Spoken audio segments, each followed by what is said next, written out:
This is Mike Mozart of JeepersMedia on YouTube, and I'll bet you never knew that I was a graffiti artist or a street artist. And you're going to see some of the artwork that I've done for the past 30 years. And my street art just doesn't decorate streets, it decorates things like this vase. And I call a lot of these things reversos because there's secret artwork on the other side. I didn't just use ordinary spray paints, well some of it is, but I custom mixed and matched a lot of my paints to have special effects. I included gold dust and diamond dust, real gold leaf. I mean, I went crazy. I used all types of special effects, metal flake and custom metallics. I still don't see how people mistake these for something else. I mean, really. Even though I'm really well known for my Stop Sopa video, I do a lot of failed toy reviews. For years, I illustrated children's books and designed toys with lots of popular characters.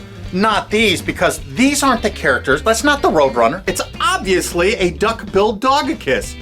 I mean, really. Who could mistake that for the Roadrunner? It's a dog all the way down to its paws. And there's my signature, Mike Mozart Reverso. Do you know what happens to artwork after the artist dies? You should go for the old fat ones, because they're gonna go first. Now, a lot of people might mistake this for being Dexter, sitting in a big pot of boiling brew. But it's actually not. This is just a little tiny detail from the other side. It's so obvious when you actually look at these as a small part of a much bigger whole. Stunning details, incredible colors. Oh, it has Bluetooth. And this one includes the words 3D vision because this is color shifting paint. Depending on the angle you stand, it turns different colors. And this character is called the Lab Rat. And of course it's a genuine Mike Mozart Reverso. I mean, really larger character. Look how big I am. I don't do anything little. Everything's enormous. What I'm hoping to do is find a gallery, maybe in New York City. That would be ideal since I live right outside New York City, that wants to show this controversial show. Of course, it'd have to be a gallery that was clever enough to show that these paintings are on both sides. And both sides are necessary because it shows I'm not infringing anybody's copyright. Well, a lot of people might mistake this for Jack Skellington, but they'd be wrong. This isn't Jack Skellington. It's a detail of a much bigger picture. That's on the other side, the Reverso. But now look at what this painting actually is. This is the big copyright jackass. I mean, really.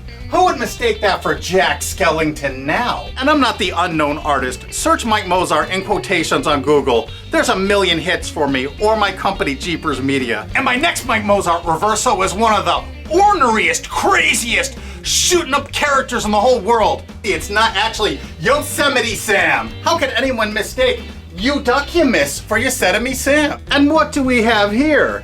No, it's not Waldo, or Wally, depending on where in the world you are. But a lot of people make that mistake. I can't understand why. But if you look at the other side, it's obviously the Santosaurus.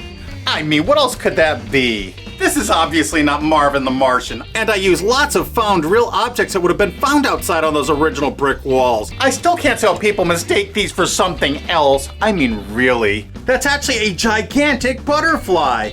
Of course. How could anybody get that wrong? We need to save fair use because this is commentary on the big media companies and how they're trying to silence you. So copyrights now are the beast. And on the Reverso part, I use paint markers, sometimes I use spray paint, but the boards are always prepped with crazy backgrounds before I start. Do you think I should just do my YouTube videos and do these paintings and just retire? This is a continuation of the street art that I was doing in the 1970s and 80s. I was doing it before it was popular. I created a lot of these samples way back then. And what happened is the galleries at the time said, no one's gonna buy graffiti art. You can see it in the streets for free. And then Keith Haring came out and made street art very popular. But by then I was illustrating children's books and designing toys, and I had a family, and I didn't have the time anymore to put into my artwork, but now I do. And now I have a reason, just to show the hypocrisy of these people. All of this artwork is fair use, absolutely. All of my works of art are two-sided commentaries on the hypocrisy and ridiculous copyright laws we have now that are being manipulated by big media companies that'll claim they own the tiniest shred of media. And one of my favorite street artists and good friends is Alec Monopoly. He's a brilliant artist of the Monopoly guy, and he uses him in lots of very critical commentary and social ways. He made this shirt for me when I was visiting him at Alki David Studios. And of course, Alex signed it everywhere, as he normally would, and the cuffs. Hey, this is not Eric Cartman. I mean, a lot of people would mistake that for Eric Cartman, but it is definitely not. especially when you see the other side. Just one small piece of a much larger picture, the pterodactyl, another Mike Mozart Reverso. That's obviously a dinosauric creature. Now this isn't what you think it is. This is not Raphael. No way.